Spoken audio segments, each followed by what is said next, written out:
started with the alert, blaring across every screen, every phone, every radio. Emergency alert. Stay away from water. Do not approach any body of water. This is not a drill. Repeat. Stay away from water. I live in a small river town surrounded by lakes and streams. At first, it didn't make sense. Water isn't dangerous, at least it wasn't before. No one knew why the alert came. People joked on social media, maybe some viral prank. But then the river stopped flowing. The water in the lake was unnaturally still. No birds came near. No fish jumped. The whole town seemed frozen, waiting for something none of us understood. That night, I saw the first sign. A man walking along the riverbank. His shoes soaked, but the water didn't drip off them. He didn't blink. His face was pale, too pale. When he looked at me, his eyes didn't reflect the moonlight. They swallowed it. Next day, a thick fog rolled in, swallowing the town. Visibility dropped to just a few feet. People started disappearing. Not just people, but pets. All last seen near water. I barricaded myself in my apartment, listening to static from emergency broadcasts that only repeated, "Stay away from water. Do not trust the fog." I woke up gasping, drenched in sweat, convinced it was all a nightmare. But the horror wasn't over. That night, dozens of people gathered near the lake, drawn like moths. One by one, they stepped into the water and disappeared beneath the surface. Minutes later, they emerged, but they weren't the same. The people who came out moved wrong, too smooth, too slow. Their eyes were empty, their smiles sharp and hollow. They didn't speak. They just watched, waiting. Then the new alert flashed across every screen. Emergency alert. Do not trust the people in the water. They are not who they seem. This is a global emergency. Repeat. Do not trust the people in the water. The man who walked out of the bathroom looked normal. Except he wasn't. His clothes clung too tightly to his skin, drenched but not dripping. No trail, no puddle. And his smile, it didn't reach his eyes. His eyes were wrong. He scanned the truck stop slowly, head tilting like it could snap. His gaze locked on a crying boy, and the smile peeled wider. He took a step forward, and the woman screamed. Chaos erupted. I ran, not looking back. Later, I found shelter in a church with survivors. That night, wet handprints appeared on the basement window from the inside. We buried the missing survivors. The CB radio crackled to life with a man broadcasting from Mount Raymond, Utah. He said the things weren't multiplying, they were communicating through water and fog. Suddenly, his broadcast was cut by a second voice, wet and gurgling, warning him to stop. Mara, the girl running the shelter, decided we had to go to Mount Raymond to find answers. On the way, the sky looked wrong, the rain never touched the ground, and the hum followed us everywhere, even inside the truck speakers. Mount Raymond was lifeless, trees gray and dead, no birds, no wind, just a humming silence. We found the broadcast man, mangled, faceless, and barely alive. His journal recorded his descent into madness, claiming something ancient beneath the water. The fog climbed the mountain, revealing the things, blurry, dripping silhouettes with faces like smudged glass. One wore my face, and it smiled. We hid in a stone crevice. Whispers echoed inside the rock, using our voices to lure us. Eli, one of us, changed, dripping water unnaturally, repeating a phrase over and over. We escaped into a stone dome filled with black water. Reflections showed versions of ourselves, happy and untouched. Then the global final alert came. Global warning. Final transmission. The deep remembers. If you are hearing this, you were not chosen. You may still flee, but you will never be free. Stay away from water. Stay away from what came before. Stay away from yourself. Mara touched the water and vanished. I never found my way back down. The world is silent now. Just the humming getting louder. And something inside me misses the water. They say the world ended when the water betrayed us. But what they don't say is that the real nightmare started after the waters dried up. I don't know how long it's been since the last global emergency alert flickered across my screen, warning us to stay away from ourselves. Time became meaningless in the silence that followed. The cities have emptied. The skies are a dull gray, as if the sun refuses to rise. Everywhere I go, the earth is cracked and barren, as if some invisible hunger sucked the life from the soil. I'm one of the few left. I wander from town to town, looking for survivors. But I'm always watching my own shadow, because the worst part is not the water or the things that came from it. It's what's inside us now. They call it the shift. Somehow, the infection seeped beyond water, into the air, into the rain, even into the moisture in our lungs. It's in the blood now, changing people from within, slowly eating away their humanity. I met Mara again.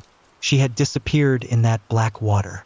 But here she is, walking like a ghost with glassy eyes and a faint, wet glimmer on her skin.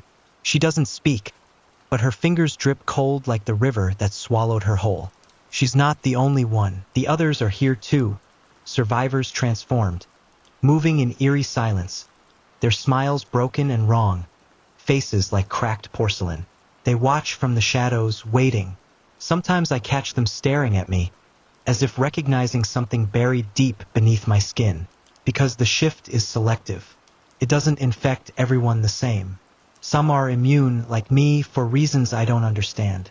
Others turn fully, becoming what the water spawned, hollow, deadly reflections of themselves. The real horror? The shift is spreading faster than anyone can run. The new emergency alerts stopped months ago, but the warnings haven't. I found a radio buried in a ruined building. Static filled the room until a voice came through, broken, desperate. If you can hear me, you must run. They're not just in the water anymore. They're in the wind, in the blood. They're coming for the rest of us. Trust no one, especially not yourself. Then silence. I don't know where that voice came from or if they're alive, but the signs are everywhere. My own reflection sometimes doesn't move right. My shadow lags a second too long. And when I sleep, I dream of drowning. Not in water, but in darkness, surrounded by faces I know, twisted and wet, whispering my name. I've started to carry a knife. Not for protection against others, for protection against what I might become, because I fear the real enemy isn't out there. It's inside me, and it's waiting. The days blur together, but the fear never fades. I'm still moving, always moving, through towns that look like ghost sets, empty streets strewn with cracked glass and rusting cars. Every window reflects a world that's somehow wrong, like the image is warped, distorted. Sometimes I catch glimpses of people, survivors? Maybe, but when I get close, they vanish. Or their eyes flicker like broken screens, dull and glassy, and I realize they're already gone. They're part of the shift now. The worst moments come at night. The silence wraps around me like a shroud, heavier than the humid air. I try to sleep, but my dreams drag me back beneath the water, into the blackness Mara vanished into. In those dreams, I'm not alone. Faces swirl around me. Friends, strangers, myself, smiling wide, dripping with water that never falls. They reach out with cold fingers and whisper, "Join us." I wake up choking, my skin slick with sweat. I found an old radio in a derelict house, barely functioning but alive enough to pick up fragments of broadcasts. Every so often, a voice cuts through the static. A woman, maybe a scientist or a survivor leader, warning that the shift is evolving. It's not just infection, she says. It's rewriting human biology. DNA strands unraveling, replaced by something else. I don't want to believe it, but the changes in me are undeniable. Last week, I caught my reflection blinking out of sync. I swear my shadow moved before I did. I don't know if that means I'm infected, or something worse. Paranoia has become my only companion. I can't trust my senses, not even my own body. Mara crossed my path again yesterday. She stood by a broken fountain in the middle of a ruined plaza. Her skin shimmered with dampness that never dried. She didn't speak but smiled with those empty eyes, watching me as if she could see through my soul. I wanted to reach out. Maybe she still had a trace of the person she was. But then she turned her head, revealing a dark slit where her mouth should have been. I ran. Now I'm desperate. Desperate to find answers. To find someone who's not changed. To find a way to stop the shift before it consumes me, and everyone left. Sometimes, when the wind blows right, I hear whispers on the breeze. Old emergency alerts looping through the airwaves. Warnings repeating like a broken record. Stay away from water. Do not trust the people in the water. The shift is coming. But the water is gone now. And the shift, it's everywhere. I'm not sure how much longer I have before the darkness inside me takes over. But I'll fight, even if I'm the last human left. Because some part of me still remembers what it means to be alive. I never wanted to find Mara again. But fate, or whatever this cursed world is, had other plans. It was late, the sky bruised purple with dusk, when I heard footsteps behind me. Soft, wet, but deliberate. I didn't dare turn around. Wait! A voice whispered. It was her, Mara. Cold air curled around my skin as I faced her. Her eyes, glassy but piercing, locked onto mine. I'm not what you think, she said, her voice barely human, like water sloshing in a cracked bottle. I wanted to run, but something in her tone froze me. I was lost, she continued. The water, it didn't kill me, changed me. We all changed. I swallowed hard. What do you mean? You're one of them. She shook her head slowly. No, not like the others. I remember who I was, but now I see what we're becoming. Mara's skin glistened unnaturally, wetness that never dried, like the water clung to her like a second skin. The shift isn't just infection. It's evolution or extinction. The water is rewriting us, yes, but it's also opening a door. A door to what? Mara's words echo in my mind like a relentless tide. Don't trust yourself. The weight of it crushes me. If I can't even trust my own body, how do I fight a nightmare growing inside me? But I have to try. I can't just wait for the shift to finish me. I spent days scavenging, following rumors of pockets of survivors. Each time I found signs. Messages scrawled in blood on walls, faint fires in the distance, but never people. Or never people fully human. At one burned-out church, I met a small group huddled in the basement. Their eyes were sharp, their faces grim. We know about the shift, a woman said, introducing herself as Lena. We're trying to build a resistance. They shared stories of narrow escapes, of friends lost to the water, and of others who changed after touching the infected moisture. Some going feral, others silent and still, like statues. But Lena's group was different. They carried tools, makeshift weapons, and a strange device designed to detect the shift in its earliest stages. Something about detecting altered blood chemistry. I showed them the knife I carry and the scars on my arms. Signs the shift is already inside me. We can't save everyone, Lena said coldly. But if we don't fight, none of us will survive. The more I stayed, the more I noticed changes in myself. Sometimes my vision blurred, sounds warped, and once, I caught my reflection smiling when I wasn't. I know I'm running out of time, yet the thought of surrender terrifies me more. Together, we began planning a dangerous journey, to find the source of the shift, rumored to be near the coast, where the water still pools in stagnant, black lakes. Mara's words haunted me on the road. A door is opening, something ancient. I don't know if we'll find answers or death, but I have to try. Because if the shift wins, humanity will be nothing but a forgotten ripple in the dark. The road to the coast felt endless. A stretch of cracked asphalt swallowed by weeds and rusted cars, the sky always low and bruised. With Lena's group, I moved cautiously, eyes flicking to every shadow, ears straining for any sound that didn't belong. The closer we got to the water, the thicker the air became, heavy, salty, but tainted with something metallic and sick. One evening, as we camped near an abandoned dock, I woke to a soft splash. I slipped out of the tent, heart hammering, and saw it. Figures moving just beneath the surface, pale shapes gliding silently. They surfaced, human but wrong. Eyes black voids, skin stretched tight and slick like fish scales, mouths opening wide in silent screams. A wave of nausea hit me, and I stumbled back. Lena grabbed my arm, whispering, "The shift doesn't just infect, pulls them back. The water is a gateway." We watched as the water churned, and one of the shapes pulled itself ashore. It was a man, but his limbs twisted at odd angles, and his smile was too wide, too sharp. He looked at us, eyes gleaming, and spoke in a voice that was almost human. "Join us." Lena raised her makeshift spear. "No, we fight." The thing lunged, and the night erupted into screams and splashes.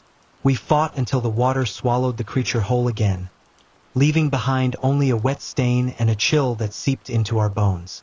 I knew then the shift was worse than we feared. It wasn't just changing people, it was calling them back to the water, binding them to something beneath. And if we didn't stop it, soon there'd be no one left who was truly human. That night, sleep was a distant memory. I kept seeing the water ripple, whispering secrets I couldn't grasp.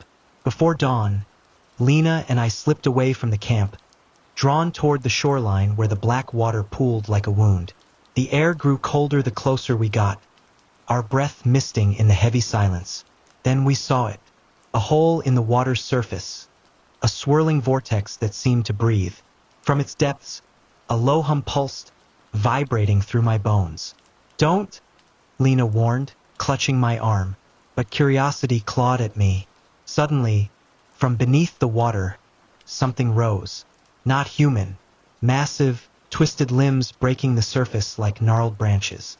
Its eyes were endless pits of darkness, filled with stars that seemed to swirl inside. It opened a cavernous maw, and a voice echoed inside my mind. Not spoken aloud, but felt, deep and ancient. "We have waited beneath the waves for eons. The shift is our calling. We reclaim what was lost." I stumbled back, my heart pounding in terror and awe. Lena grabbed me, yelling, "This is the source. The shift isn't a disease. It's an awakening." The creature sank slowly beneath the waves again, leaving behind a silence so thick it felt suffocating. "We have to stop it," Lena said fiercely. "If this spreads..." She didn't finish. I knew. If the water calls, if the shift is a bridge, humanity's last breath is slipping away. We returned to camp in silence, the weight of what we'd seen pressing down like a stone in my chest. The others looked to me and Lena, desperate for answers we didn't have. But time was slipping away. The shift was spreading faster now. More people disappeared into the water, only to return changed, cold and hollow-eyed, as if puppets of that ancient thing beneath. I felt it inside me too, the creeping cold, the subtle tug of the water calling me home. Some nights, I'd wake gasping, drenched in sweat, feeling like I was drowning even on dry land. Lena kept pushing us forward. "We find the source, or we all drown." We scavenged old maps, searched for underground passages or caves near the coast where this thing might be hiding. Then one night, Mara appeared again, slipping from the shadows like a ghost. "You can't fight what you don't understand," she said, her voice still wet with that otherworldly chill. "The shift is a part of the world's memory, a memory that's waking after centuries. It's not just a monster, it's inevitable." Her eyes glowed faintly in the dark. "But there's a way." She reached into her coat and pulled out a small vial filled with thick, dark liquid. "This is old, before the water turned. It can slow the shift, even reverse it, if you can get it to those still human." Hope flared inside me for the first time. "We have to get it to the survivors. We have to fight." Mara smiled, but it didn't reach her eyes. Fight, or become part of the tide? The choice was mine, and time was running out. The vial felt heavy in my hand, not just the weight of the liquid inside, but the burden of hope it carried. Lena gathered the group. "We move at first light. We find survivors before the shift consumes them all." But I knew it wasn't just them I needed to save. Every time I looked in the mirror, I saw the shadow of something else lurking beneath my skin, something that wanted to pull me under. Days blurred into a frantic race, moving through ruined towns, abandoned shelters, and crumbling homes. We found people, scared, gaunt, trembling, some with barely a flicker of humanity left. I gave them the vial. Some clung to it like a lifeline. Others rejected it with a silent horror, as if they already belonged to the tide. The water whispered to me at every step, calling, seducing. One night, alone by a broken riverbank, I felt it, the shift clawing at my mind, cold and relentless. I fought back with everything I had, but it's a battle I can't afford to lose. Mara's warning echoed in my mind. Fight or become part of the tide. The vial can slow the shift, but can it stop it in me? I don't know, but I refuse to drown without a fight. The water waits, and I'm not going down alone. The water was no longer just a threat lurking at the edges. It was everywhere. The shift had become a tide, washing over towns, turning friends into monsters with eyes like empty wells. Lena's group was smaller now, lost to fights, to the water's cold embrace, to the creeping madness. But we had one chance left. Mara's vial was running low, and I could feel the shift inside me clawing, tearing, ready to drag me under. We reached the ruined coastal lab, the source or what was left of it. Inside, the air was thick with decay and something darker, an ancient presence. The water pooled in a massive tank, black and still, and beneath it, I saw them, twisted, broken shapes moving beneath the surface, whispering in voices not quite human. The ancient entity was awake. It reached out through the water, tendrils of cold darkness wrapping around my legs. Pain exploded through me as the shift fought to claim me, but I held the vial tight, crushing the last drops between my fingers. I poured it into the tank. The water hissed, bubbles rising as the darkness writhed and screamed. For a moment, the silence returned, but then a roar, inhuman, furious, shattered the lab. The entity surged toward us, desperate to drown the world in its cold memory.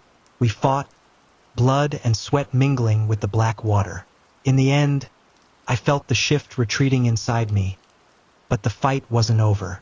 The world was broken, but so was I, and as the water receded, I knew the tide would rise again. But for now, we had won a fragile breath. The water was still. For now, Lena, Mara, and I stood on the cracked shoreline, watching the black tide slowly retreat.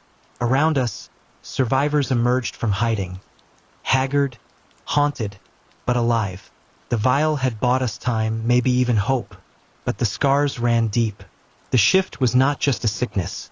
It was a curse etched into the world's bones. I looked down at my hands, still trembling, still marked by the cold I fought back every day. Mara's eyes met mine, full of sorrow and something else, resolve. "We delayed it," she said softly, "but it's not over. The water remembers." I nodded, knowing she was right. The world had changed. We had changed. And somewhere beneath the waves, something waited, patient, hungry, waiting for the tide to rise again.